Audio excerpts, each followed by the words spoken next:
Assalamualaikum warahmatullahi wabarakatuh. Woro-woro kagem sedaya mahasiswa pendidikan basa Jawa.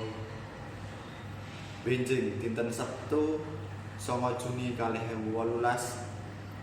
badhe diwontenaken jalan sehat kepara mengeti dinten Ambalwarsa HMP Wibowo kaping 6. Para mahasiswa diwajibake mbeta kaos olahraga. Sepisan malih ngaturi uninga woro-woro kagem sedaya mahasiswa pendidikan basa Jawa. Benjing dinten Sabtu 9 Juni 2018 badhe diwontenaken jalan sehat kepara mengeti dinten Ambalwarsa HMP Wibowo kaping 6. Para mahasiswa diwajibaken mbeta kaos olahraga. Cekap semanten woro-woro saking kula. Matur nuwun. Wassalamualaikum warahmatullahi wabarakatuh.